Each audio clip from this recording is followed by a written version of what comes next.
I met with him yesterday in North Carolina to find out why.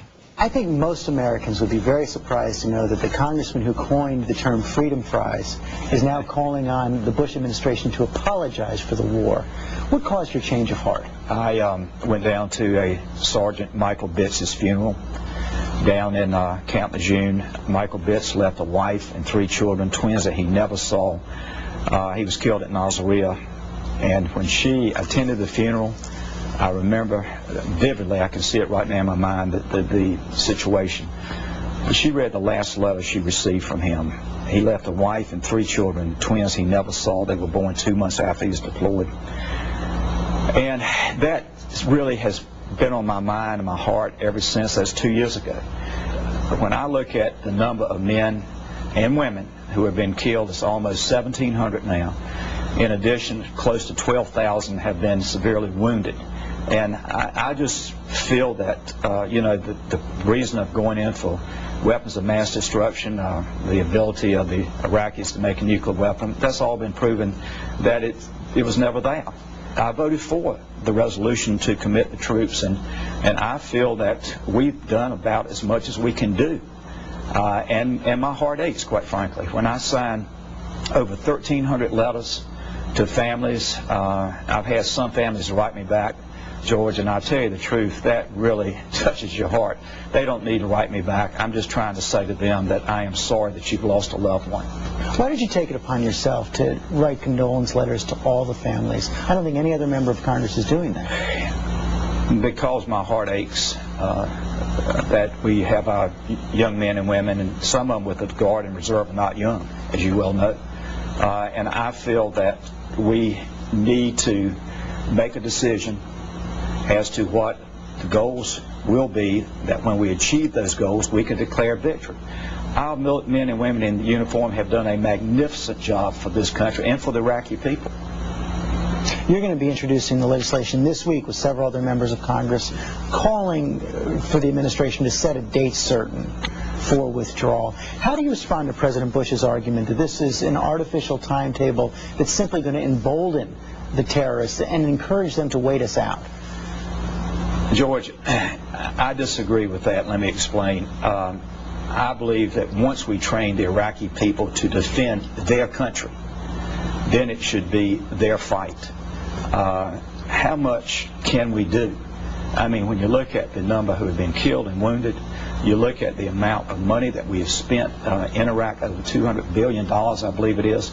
I think you have to, in my opinion, you get to a point to say, have we done enough? Have we given them the opportunity to defend themselves and their country? The Iraqi people should, after they're trained, should fight and defend their own country. But the argument against a fixed timetable says basically it's going to let the Iraqis off the hook, and also, as Senator Biden said, create the conditions for a civil war. If we're not there, if we're not in the middle, the Iraqis are going to be fighting each other. I don't disagree with the Senator. I have a lot of respect for Senator Biden, but I'm still saying that do we need 140,000 men and women in uniform? George, it would be a tragedy, in my opinion, if you and I are having this conversation 3 or 4 years from now. And we've got so many other, we think about Iran, we think about North Korea. There could be other contingencies that would come about that we would need our military to defend and to fight. We don't have the numbers.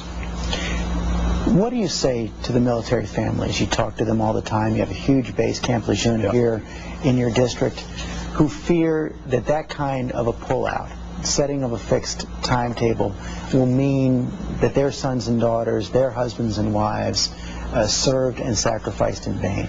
George, I've actually spoken to some in uniform. I've actually spoken to some families, and they seem to more and more agree with what I'm thinking, is that we have done and are doing about as much as we can do. You know, in this debate, you have some very unusual allies. You're a conservative Catholic congressman here from North Carolina. The most prominent Democrat calling for a fixed timetable is Teddy Kennedy. It must surprise a lot of your constituents that you're aligned with a Democrat like Teddy Kennedy on this issue. Senator Kennedy and I have not had a discussion about this issue. I want to make that clear. This is what I believe is the right thing to do for our military first.